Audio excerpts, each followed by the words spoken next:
सविनय अवज्ञा आंदोलन के विषय में हम लोगों ने बात कल शुरू किया था। भारत का दूसरा राष्ट्रीय आंदोलन था और सविनय अवज्ञा आंदोलन को पढ़ने के दौरान बहुत सारे जो मिसलिनियस फैक्ट हैं, तथ्य हैं, उनको उसके साथ साथ पढ़ेंगे। तो सविनय अवज्ञा आंदोलन का जो बेसिकली इतिहास रहा है वो नमक कानून को तोड़ने से संबंधित रहा, क्योंकि चूँकि भारत का जो नमक कानून था ब्रिटिश शासन के द्वारा बनाया गया था, उसमें एक चीज़ें साफ थी कि कोई भारतीय मूल का व्यक्ति नमक का कारखाना स्थापित नहीं करेगा। तो इसका नुकसान ये था कि जो भारत के समुद्र तटीय इलाके थे वहाँ पर भारतीयों का जो एक पारंपरिक रोजगार था नमक बनाना, वो उनसे छीन लिया गया। बड़ी संख्या में बेरोजगारी की स्थिति हो गई। तो जब गांधी जी ने सविनय अवज्ञा आंदोलन चलाने के विषय में विचार किया तो उन्होंने इसी कानून को तोड़ने पर विचार किया। तो इस आंदोलन में भी हम 3 मुद्दों पर बात करेंगे कि आंदोलन की पृष्ठभूमि क्या थी, यानी आंदोलन शुरू होने के कारण क्या थे, आंदोलन शुरू हुआ तो उसका नेचर, उसका स्वरूप क्या था, और आंदोलन की समाप्ति के बाद भारत पर उसका क्या प्रभाव पड़ा। यही 3 मुद्दे हमें जानने हैं। तो हम लोगों ने एक बार डिस्कस किया था कि भारत शासन अधिनियम 1921 में अप्लाई किया गया 2 साल बाद, और इस कानून में भारत को औपनिवेशिक शासन देने का प्रस्ताव रखा गया।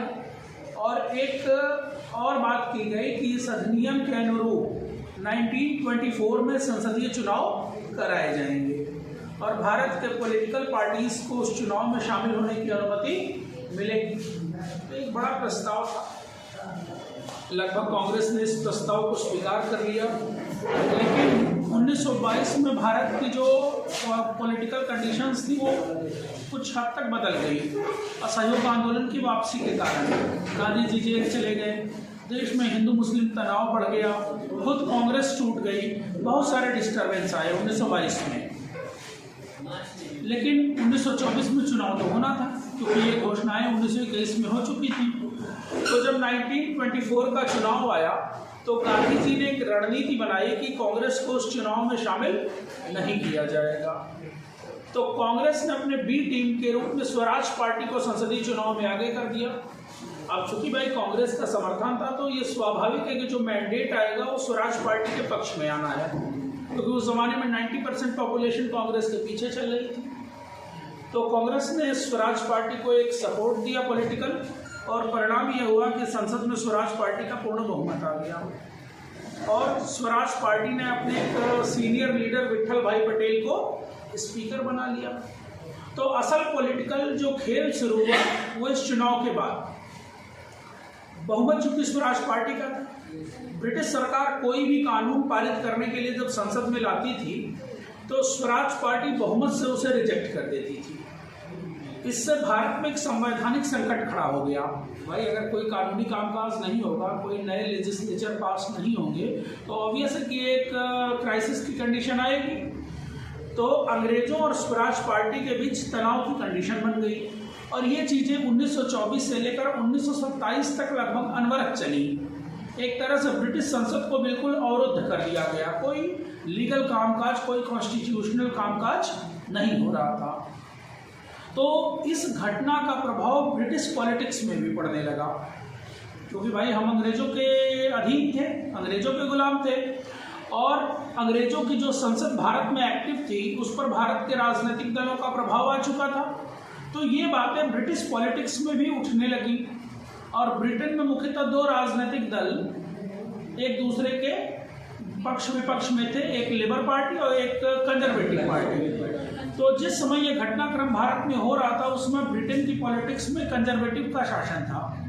ब्रिटेन में चुनाव आ गए तो लेबर पार्टी ने भारत की फॉरेन पॉलिसी को मुद्दा बना लिया और लेबर पार्टी ने ब्रिटेन में ये प्रचारित करना शुरू कर दिया कि कंजर्वेटिव पार्टी की जो फॉरेन पॉलिसी इंडिया में वो सफल नहीं है।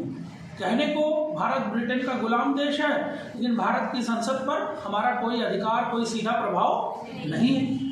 तो यानी कि हमारी फॉरेन पॉलिसी ब्रिटेन में क्या है, कमजोर है।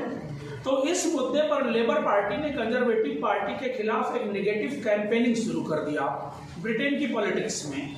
तो कंजर्वेटिव पार्टी को भी ये महसूस हुआ कि अगर जल्दी से जल्दी इस निगेटिव कैंपेनिंग को खत्म नहीं किया गया तो हमारे ऊपर इसका प्रतिकूल प्रभाव पड़ेगा, हमारी राजनीति पर।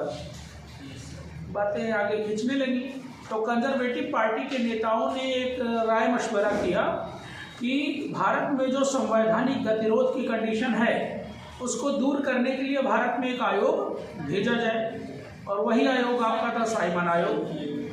तो साइमन आयोग में बेसिकली टोटल 7 मेंबर थे, और ये 7 मेंबर ब्रिटेन के 3 राजनीतिक दलों से लिए गए। लिबरल पार्टी से लिए गए थे सर जॉन साइमन, जो इस आयोग के क्या थे, अध्यक्ष थे। लेबर पार्टी से 2 सदस्यों को लिया गया था, क्लीमेंट एटली और बर्नार्ड शोर्न को। और कंजर्वेटिव पार्टी जो ब्रिटेन की रूलिंग पार्टी थी उससे 4 मेंबर लिए गए, कैडेगन, बर्नहम, बाथम, स्ट्रेथकोना और लेन फॉक्स। तो इन 7 सदस्यों का साइमन कमीशन इंडिया आ गया। लेकिन कांग्रेस ने अपनी बात रख दिया। कांग्रेस ने कहा कि इसमें भारत के भी पॉलिटिकल पार्टीज के लोगों को आपको शामिल करना पड़ेगा, और किसी को नहीं तो कम से कम स्वराज पार्टी को तो लेना ही पड़ेगा, क्योंकि स्वराज पार्टी एक संसदीय पार्टी है, उसके अपने संसदीय विशेषाधिकार हैं, वो कोई ऑर्डिनरी पार्टी नहीं है, उसको तो लेना पड़ेगा। तो अंग्रेजों ने कहा कि भारत में चूंकि राजनीतिक दलों की संख्या बहुत ज़्यादा है, अगर हम हर राजनीतिक दलों से सदस्यों को चुनना शुरू कर देंगे तो आयोग का जो स्वरूप है वो काफ़ी बड़ा हो जाएगा। जबकि आयोग की डिफिनेशन ये होती है कि आयोग का जो नेचर है, आयोग का जो स्वरूप है वो बहुत बड़ा नहीं होना चाहिए। ये अंग्रेजों का तर्क था। और भारत में इतनी पॉलिटिकल पार्टी है कि अगर हम 1-1, 2-2 मेंबर्स को भी लेना शुरू करेंगे तो आयोग में बहुत ज़्यादा सदस्यों की संख्या हो जाएगी। कांग्रेस इस विचार से कन्विंस नहीं हुई। कांग्रेस ने कहा कि नहीं, चूंकि आयोग का गठन भारत के मुद्दों पर है और अगर भारत के राजनीतिक दल पक्षकार नहीं है तो आयोग एक तरफा है, हम नहीं मानेंगे। अंतर विरोध बढ़ा और कांग्रेस ने साइमन विरोध का आह्वान कर दिया। जगह जगह साइमन विरोध आंदोलन शुरू हो गए। तो लाहौर में आंदोलन का नेतृत्व नौजवान सभा कर रही थी, जो बेसिकली भगत सिंह और भगवती चरण बोहरा की संस्था थी। तो नौजवान सभा के लोगों ने अपना लीडर बनाया था किसको, लाला लाजपत राय। साइमन विरोधी आंदोलन हुए लाहौर में, और वहीं पर लाठीचार्ज में लाजपत राय घायल हो गए। बाद में उसी चोट वोट के कारण उनकी मृत्यु हो गई। तो ये एक बड़ी लीडरशिप का जो नुकसान हुआ भारत को, उससे विरोध और बढ़ गए और साइमन आयोग की असफलता की घोषणा हो गई। लेकिन साइमन आयोग ने अपनी सिफारिश में जो जो बातें कही वो तत्काल तो अप्लाई नहीं हुई, लेकिन किसी न किसी टाइम पीरियड में वो बातें अप्लाई हुई। मसलन साइमन आयोग ने कहा कि भारत में जो भी पॉलिटिकल डिस्टर्बेंस है उसको दूर करने के लिए लंदन में 3 राउंड टेबल कॉन्फ्रेंस करिए, जिसमें भारत के सभी राजनीतिक दलों और देशी रियासतों के प्रतिनिधियों को बुलाइए। तो ये चीज़ें उस समय तो लागू नहीं हुई, लेकिन जैसे ही सविनय अवज्ञा आंदोलन स्टार्ट हुआ 1930 में, तो अंग्रेजों ने सविनय ये गोलमेज सम्मेलन बुलाना शुरू कर दिया। तो ये इम्पॉर्टेंट फैक्ट है कि गोलमेज सम्मेलनों को करने का पहला आधिकारिक सुझाव किसने दिया, साइमन आयोग ने। दूसरा, साइमन आयोग ने कहा कि भारत में राइट ऑफ वोटिंग का विस्तार करिए, वयस्क मताधिकार को बढ़ाइए। बाद में ये चीज़ें भी हुई। तीसरा, साइमन आयोग ने कहा कि बर्मा को भारत से तत्काल अलग करिए, क्योंकि इस मुद्दे पर कांग्रेस अंग्रेजों को डिफेम कर रही है, एक तरह से पॉलिटिकली बदनाम करने की पॉलिटिक्स कर रही है। तो ये चीज़ें तत्काल तो लागू नहीं हुई, लेकिन जब भारत शासन अधिनियम 1935 आया तो साइमन आयोग की रिपोर्ट को ही बेस मानकर बर्मा को भारत से अलग कर दिया। बात क्लियर? तो यानी कि साइमन आयोग के रिपोर्ट्स को भले तत्काल रूप से लागू नहीं किया गया, लेकिन किसी न किसी टाइम पीरियड में उसके रिकमेंडेशंस को अप्लाई किया गया, लेकिन तत्काल रूप से साइमन आयोग फेल हो गया। तो यानी कि जो भारत में जो कंडीशन थी Swaraj party versus British government, वो तो बनी रही, वो तो सॉर्ट आउट हो नहीं पाई क्योंकि साइमन आयोग फेल हो चुका था। तो उसी समय भारत के सेक्रेटरी ऑफ स्टेट थे, भारत सचिव ब्रिकेनहीड, तो उन्होंने एक प्रपोजल दिया। उन्होंने कहा कि भाई देखिए, संसदीय कामकाज ठप है, संसद अपनी गतिविधियों में बिल्कुल फेल हो रही है, संवैधानिक संकट है। साइमन आयोग इस झगड़े को सुलझाने आया तो विरोध इतने हुए कि एक बड़े नेता की मौत हो गई, साइमन आयोग फेल हो गया। तो अब ऐसा करिए कि भारत के ऑल पॉलिटिकल पार्टी के लोग मिलकर अपने एक संविधान का निर्माण कर लें। अगर यह संविधान सभी राजनीतिक दलों को मंजूर हो जाएगा तो हम इसे लागू कर देंगे। तो ये एक बड़ा प्रस्ताव निकल कर आया अंग्रेजों की तरफ से। तो कांग्रेस भी थोड़ा सा इस प्रपोजल पर अपना रवैया नरम कर गई, क्योंकि कांग्रेस को ये लग रहा था कि अपने ही देश का संविधान है और अपने ही देश के पॉलिटिकल पार्टीज में इसको पारित कराना है, ये आसान है, हो जाएगा आराम से, इसमें कठिन क्या है। लेकिन अंग्रेज जिस फिगर को, जिस चीज को विश्लेषित कर रहे थे, वो चीज कांग्रेस नहीं कर रही थी। जैसे अंग्रेज भारत की जमीनी हकीकत को कांग्रेस से कहीं ज्यादा समझ के बैठे थे। वो ये जानते थे कि जातिगत आधार पर, धार्मिक आधार पर, क्षेत्रीय आधार पर, भाषाई आधार पर मामला इतना बटा हुआ है कि कोई ऐसा समष्टिवादी कानून बन ही नहीं पाएगा जो इक्वली सबको मंजूर हो। ये बात ब्रिटिश शासन की बिल्कुल समझ में थी, लेकिन कांग्रेस थोड़ा यहाँ भूल कर रही थी या राजनीतिक जल्दबाजी में थी। कांग्रेस को लग रहा था कि वो एक ही कानून से सभी को संतुष्ट कर ले जाएगी, जबकि जिस तरह के जातिगत, धार्मिक, क्षेत्रीय तमाम बंटवारे हैं, ये संभव नहीं है कि आप एक समष्टिवादी कानून से सबको हाँक ले जाएंगे। आपको हमेशा एक दूसरे के प्रति सामंजस्य बनाना पड़ेगा। क्या हुआ?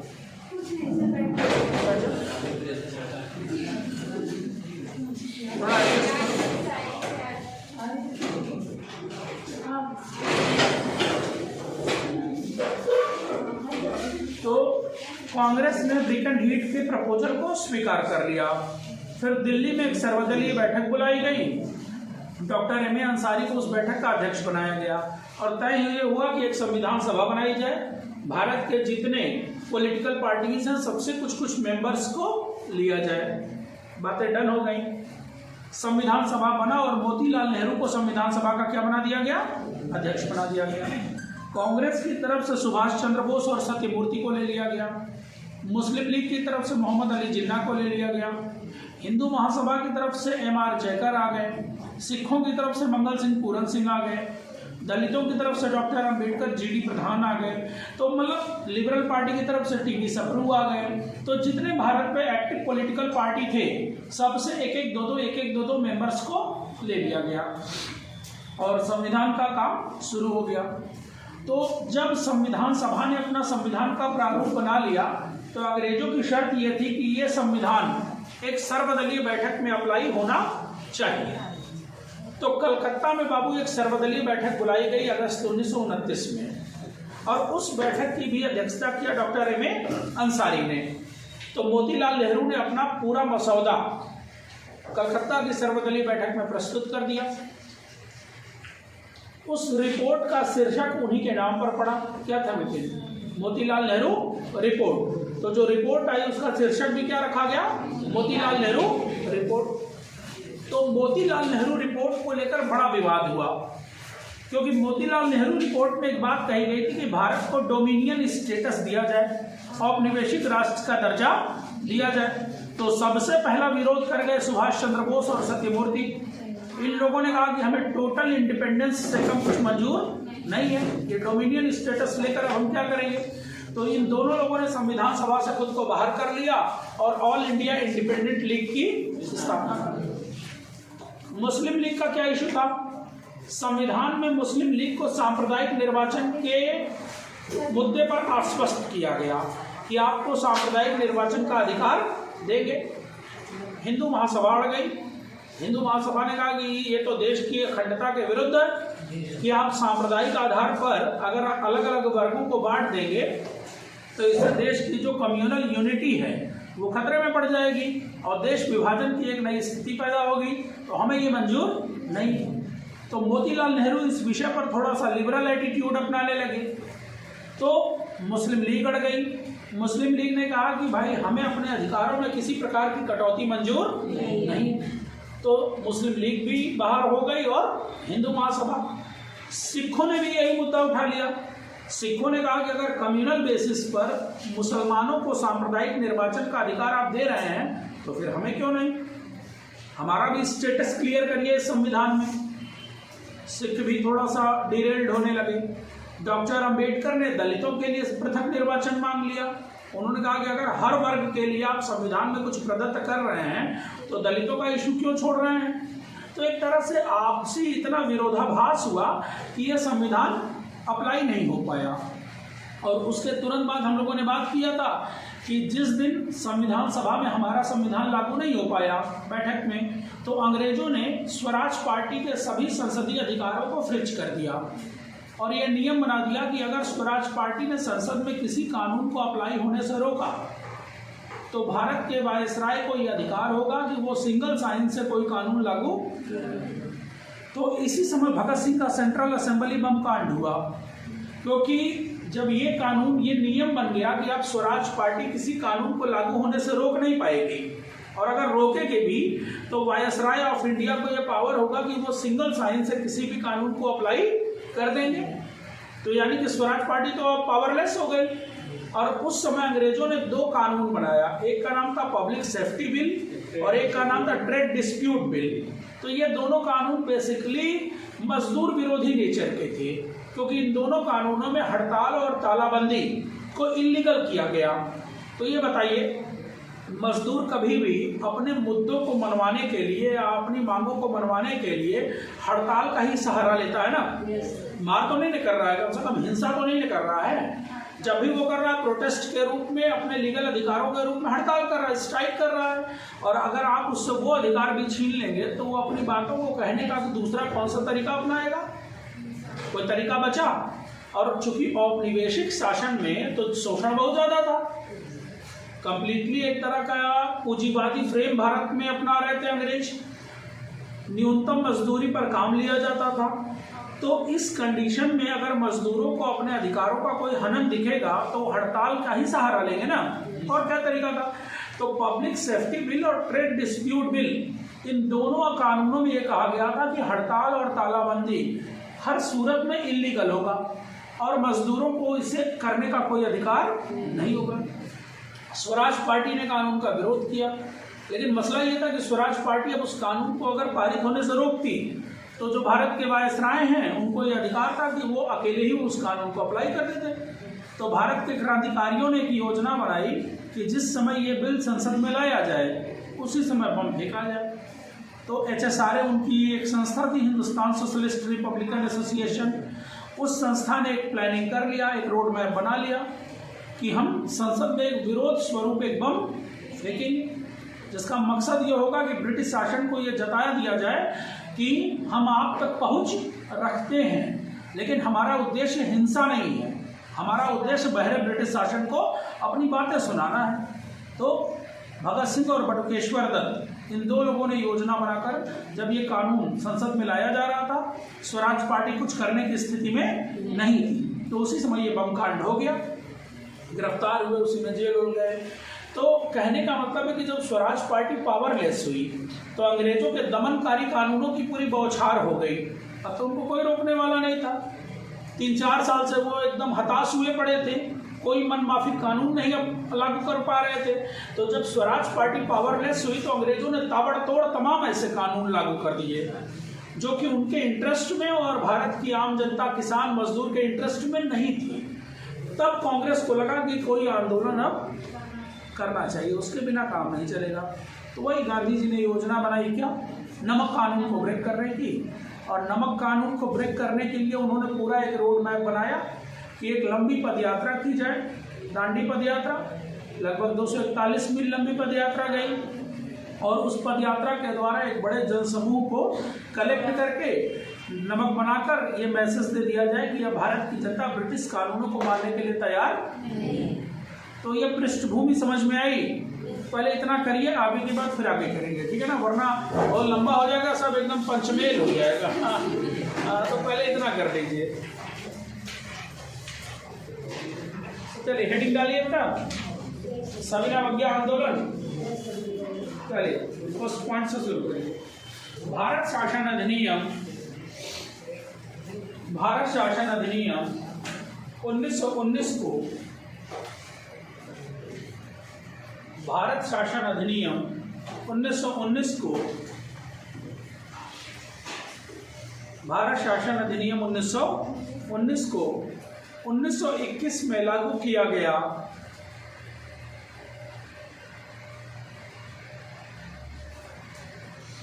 भारत शासन अधिनियम 1919 को 1921 में लागू किया गया तथा इस अधिनियम के अनुरूप तथा इस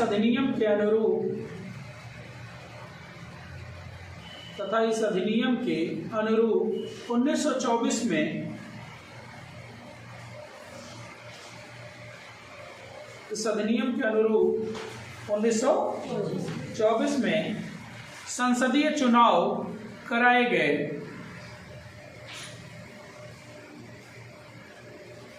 इस अधिनियम के अनुरूप 1924 में संसदीय चुनाव कराए गए। नेक्स्ट अगला पॉइंट,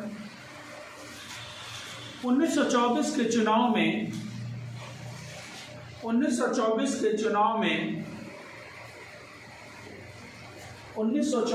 चुनाव में कांग्रेस ने भाग नहीं लिया। 1924 के चुनाव में कांग्रेस ने भाग नहीं लिया तथा स्वराज पार्टी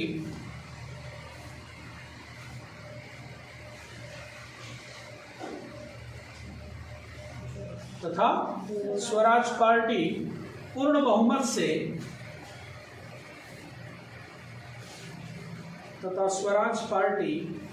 बहुमत से संसद में प्रवेश कर गई।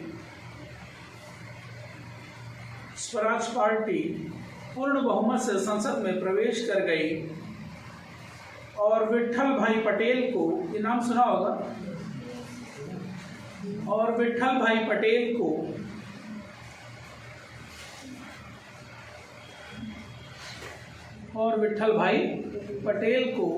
स्पीकर बनाया गया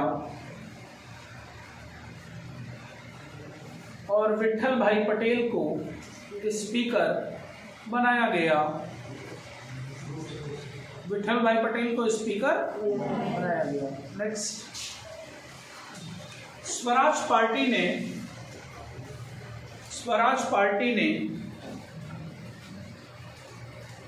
ब्रिटिश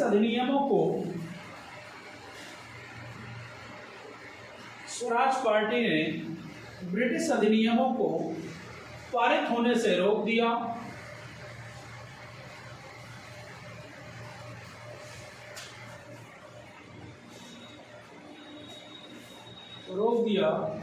जिससे भारत में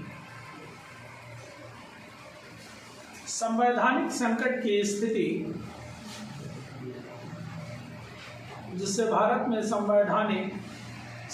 की स्थिति उत्पन्न हो गई।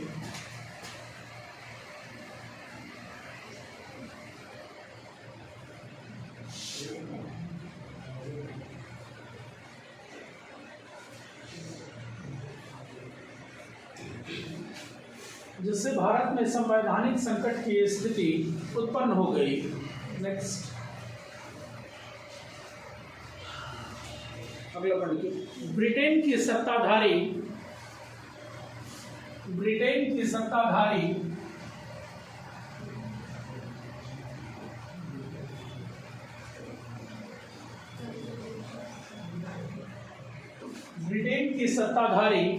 कंजर्वेटिव पार्टी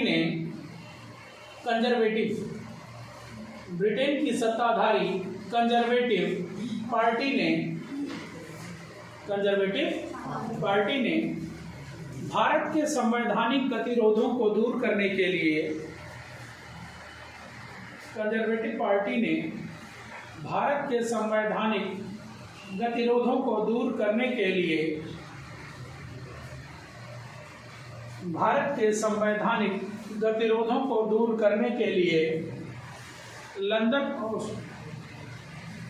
भारत के संवैधानिक गतिरोधों को दूर करने के लिए साइमन कमीशन को नियुक्त किया। संवैधानिक गतिरोधों को दूर करने के लिए साइमन कमीशन को नियुक्त किया। आज आप लोग नाम बताएंगे क्योंकि अभी मैं 10 मिनट पहले फिर नाम लिया हूं। अगला पॉइंट लिखिए, साइमन साइमन कमीशन 7 सदस्यीय आयोग था। साइमन कमीशन 7 सदस्यीय आयोग था। साइमन कमीशन 7 सदस्यीय आयोग था। 7 सदस्यीय आयोग था तथा ये सदस्य ब्रिटेन के ये सदस्य ब्रिटेन के 3 राजनीतिक दलों से ये सदस्य ब्रिटेन के 3 राजनीतिक दलों से लिए गए थे।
क्या लिख रहा था भैया?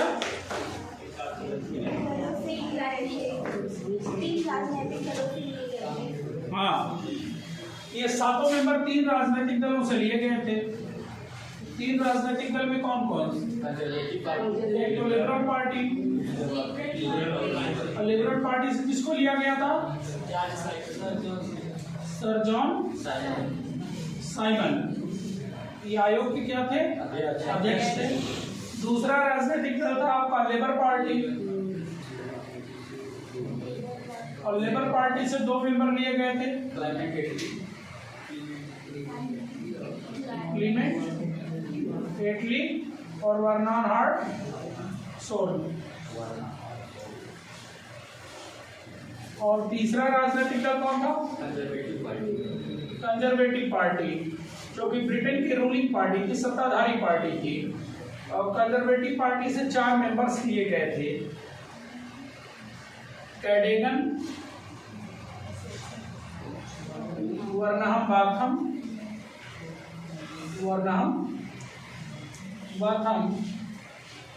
स्टेल्कोना और लेन फॉक्स। ये 7 मेंबर्स लिए गए थे। इनके नाम लिखिए। वो नहीं दिख रहा? अब दिखा? चलो मैं बोल रहा हूँ। Sir John Simon, labour party से क्लीमेंट एटली, वर्नन हार्टसोल, और कंजर्वेटिव पार्टी से कैडेगन, Vernham Batham,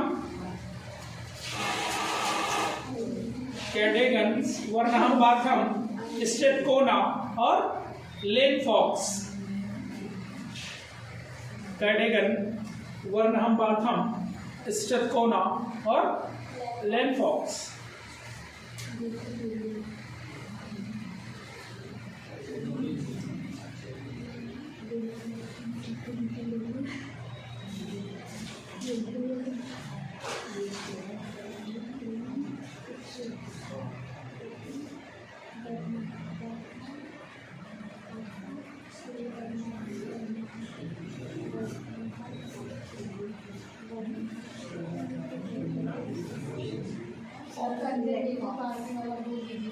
कैडेगन, Vernham Batham, Stelcona, Lane Fox. Cadogan, Vernham Batham, Stelcona, Lane Fox. हो गया।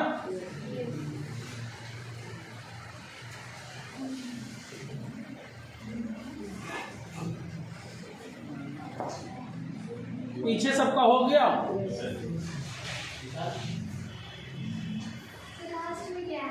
लेन फॉक्स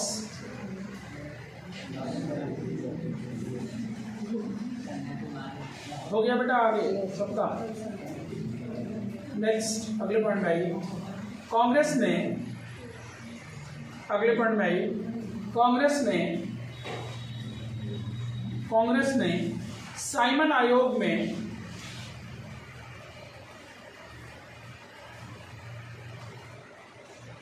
ने साइमन आयोग में भारत के राजनीतिक दलों को शामिल करने की मांग की।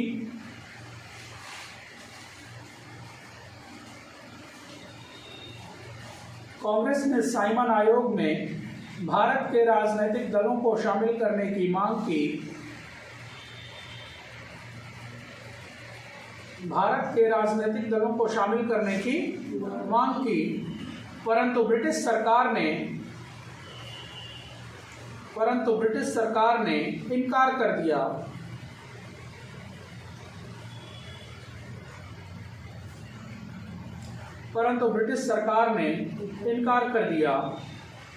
अतः पूरे देश में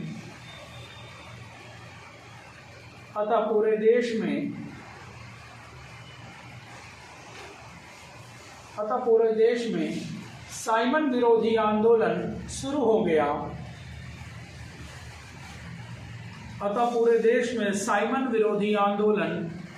हो गया।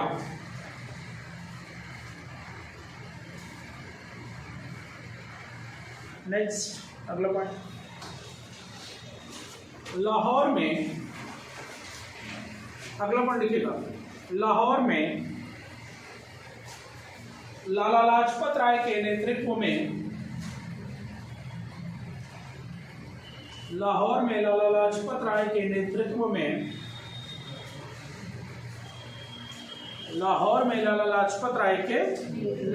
में साइमन विरोधी आंदोलन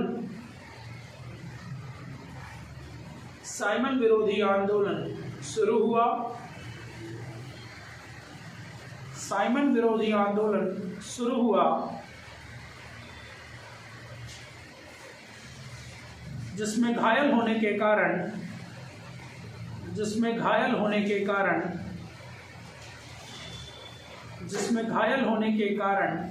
लाजपत राय की मृत्यु हो गई।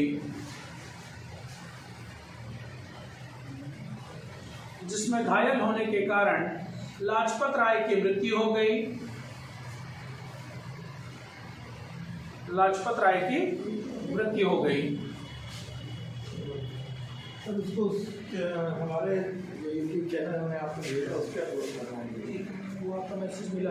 अच्छा, देखिए लाजपत राय की मृत्यु हो गई। अतः साइमन कमीशन असफल हो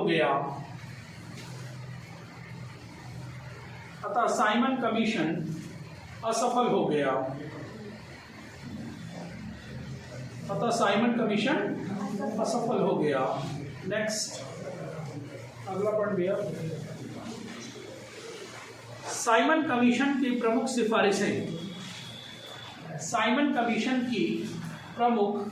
सिफारिशें और 3-4 पॉइंट में जो मेन संस्तुतियां साइमन आयोग ने किया है उसको लिख लीजिए, बड़ी इंपॉर्टेंट है। साइमन आयोग की प्रमुख सिफारिशें, पहला लिखिए। भारत के राजनीतिक गतिरोधों को दूर करने के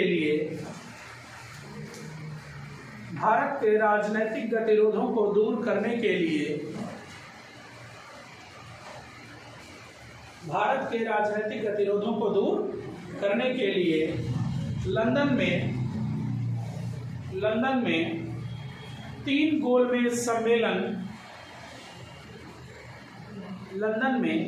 गोलमेज सम्मेलन बुलाया जाए।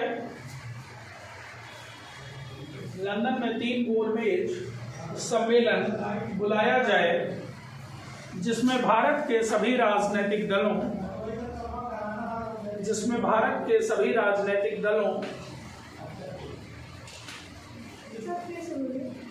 भारत के राजनीतिक गतिरोधों को दूर करने के लिए लंदन में 3 गोलमेज सम्मेलन बुलाया जाए जिसमें भारत के सभी राजनीतिक दलों और देशी रियासतों के प्रतिनिधियों को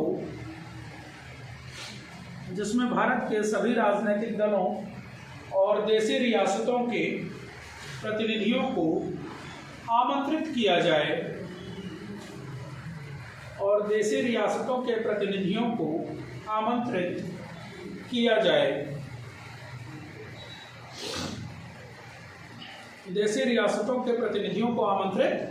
किया जाए। अगला लिखिए, भारत के संविधान को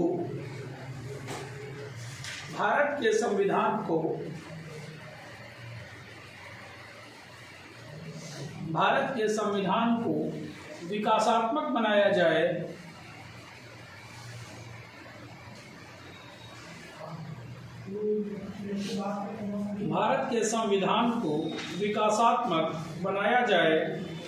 ताकि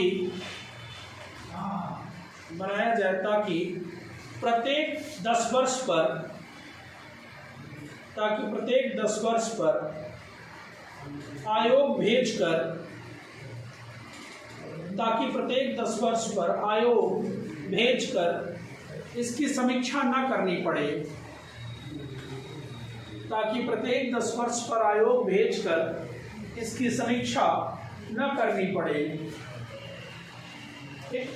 अगला लिखिए, अगली सिफारिश, वयस्क मताधिकार राइट ऑफ वोटिंग, वयस्क मताधिकार का विस्तार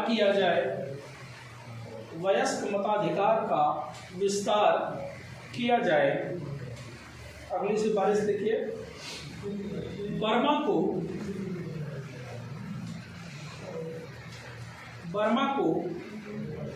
भारत से अलग किया जाए।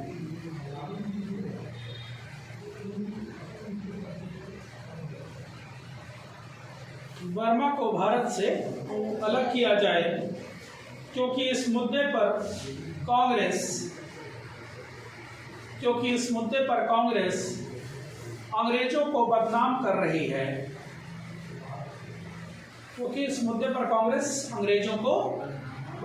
रही है। कांग्रेस हमेशा कहा करती थी ना कि आपका जो पॉलिटिकल व्यू है वो साम्राज्यवादी है, आप कमजोर देशों पर कब्जे की रणनीति पर चलते हैं, लेकिन भारत की पॉलिसी कभी भी साम्राज्यवाद के समर्थन की नहीं है। ठीक, तो जब कांग्रेस एक छोटी संस्था थी तब उसकी इन बातों को बहुत ज़्यादा तवज्जो नहीं दी जाती थी, लेकिन जब कांग्रेस एक बड़ा मंच बन गया तो उसकी बातों को राष्ट्रीय और अंतर्राष्ट्रीय स्तर पर महत्व मिलने लगा। तो इसीलिए साइमन आयोग ने कहा कि अनावश्यक तरीके से बर्मा को भारत में शामिल भी किए हैं, और इस मुद्दे पर सुनने को क्या मिलता है कि हम क्या हैं, साम्राज्यवादी हैं। तो उससे बेहतर है कि जितनी जल्दी हो बर्मा को भारत से क्या कर दीजिए, अलग कर दीजिए, ताकि हमारे ऊपर जो साम्राज्यवादी होने का ठप्पा लग रहा है वो क्लियर बात। चलिए एक नोट डालिए,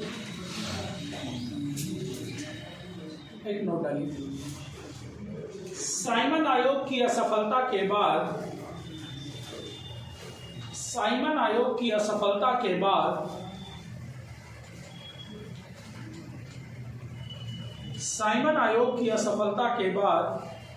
तत्कालीन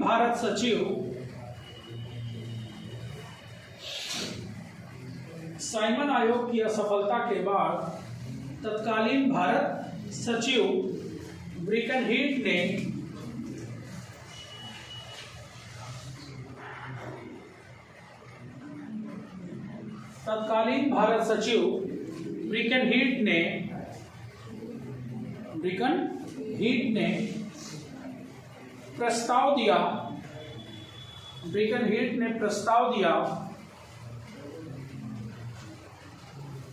ब्रिकनहीट ने प्रस्ताव दिया कि भारत के राजनीतिक दल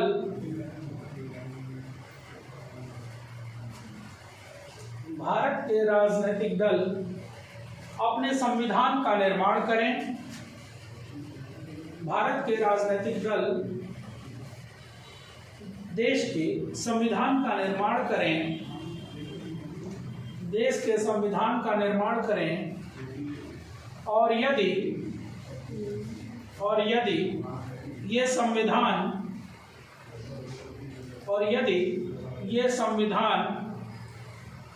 सभी राजनीतिक वर्गों को मंजूर होगा और यदि ये संविधान सभी राजनीतिक वर्गों को मंजूर होगा तो इसे लागू किया जाएगा।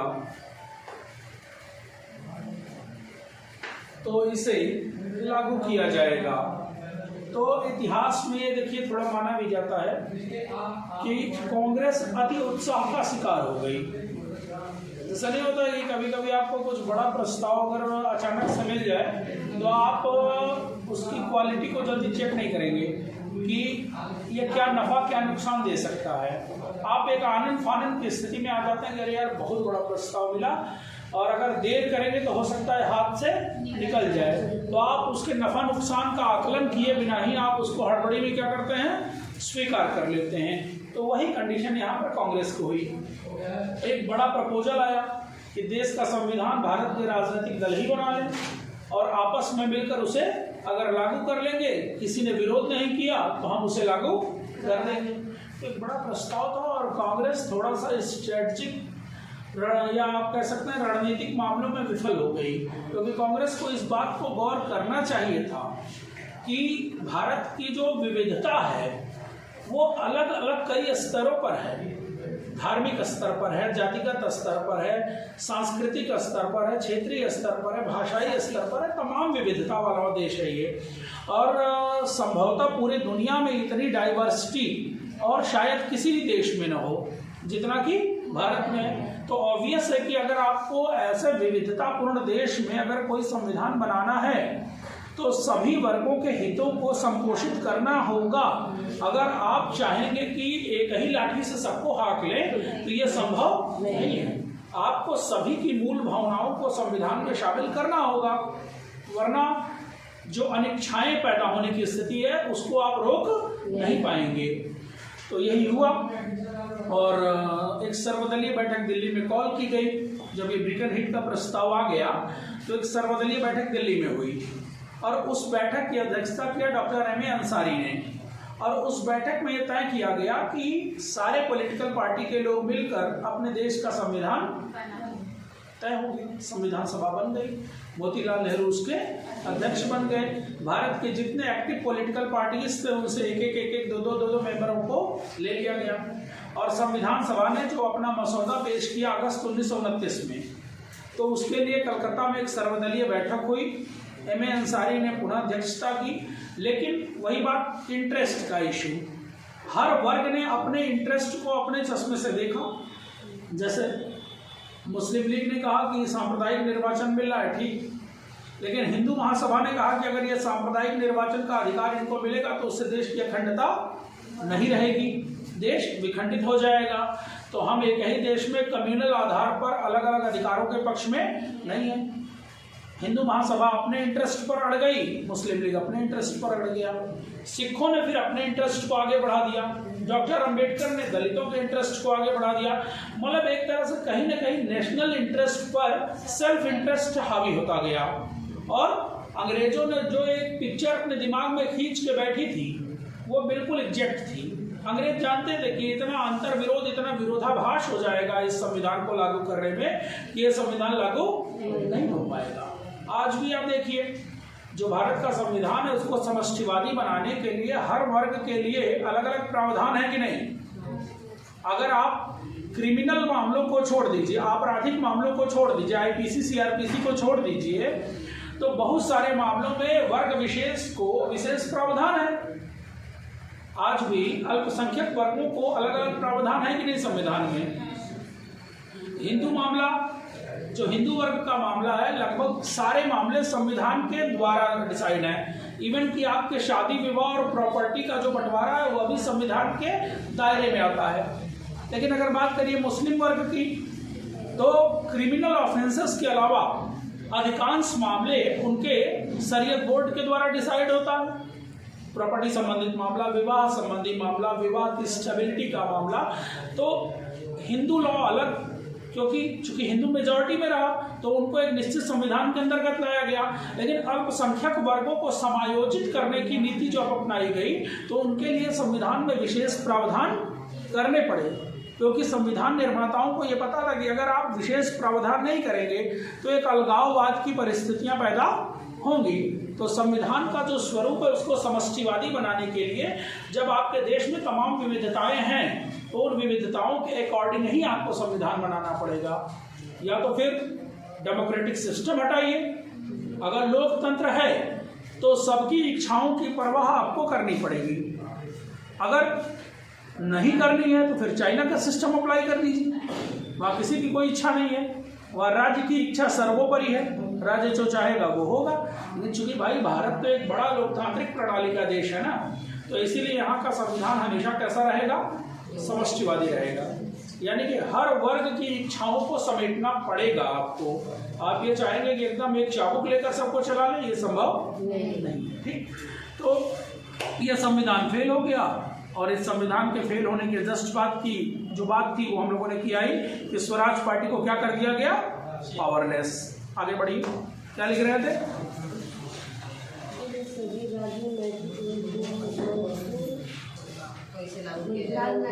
चलिए नए पॉइंट में आइए। कांग्रेस ने ब्रिकनहीट का प्रस्ताव स्वीकार कर लिया। कांग्रेस ने ब्रिकनहीट का प्रस्ताव स्वीकार कर लिया। कांग्रेस ने ब्रिकनहीट का प्रस्ताव स्वीकार कर लिया। कांग्रेस ने ब्रिकनहीट का प्रस्ताव स्वीकार कर लिया तथा दिल्ली में आयोजित सर्वदलीय बैठक में मोतीलाल नेहरू की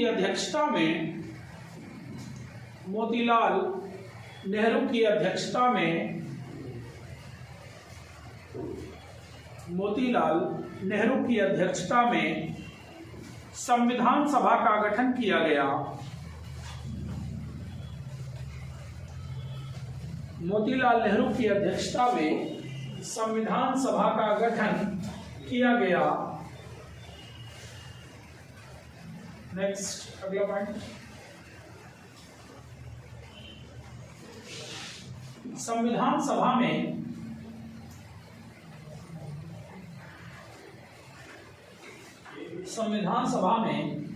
कांग्रेस की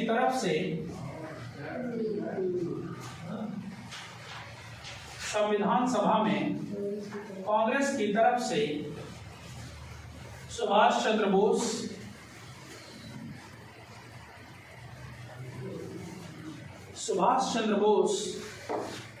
एक ही पॉइंट में लिखिएगा कॉमा करके। मुस्लिम लीग की तरफ से मोहम्मद अली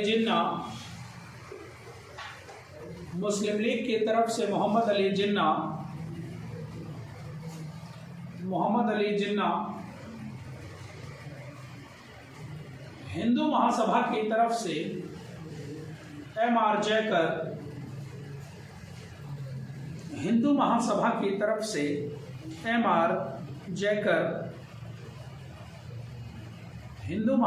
तरफ से एम.आर. जयकर, लिबरल पार्टी की तरफ से टी.बी. सप्रू, तेज बहादुर सप्रू, लिबरल पार्टी की तरफ से टी.बी. सप्रू,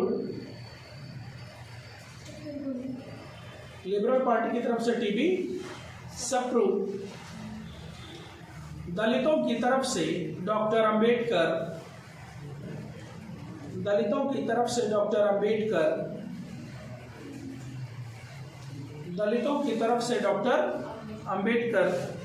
सिखों की तरफ से मंगल सिंह ने सिखों की तरफ से मंगल सिंह ने भाग लिया।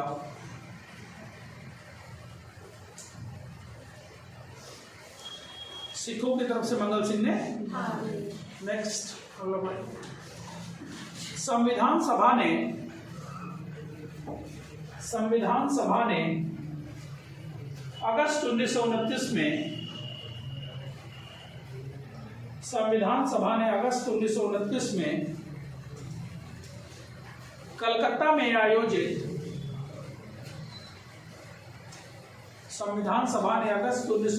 में कलकत्ता में आयोजित सर्वदलीय बैठक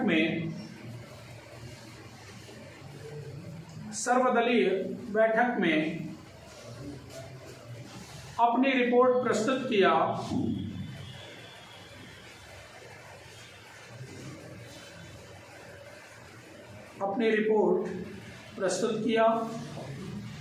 जिसे मोतीलाल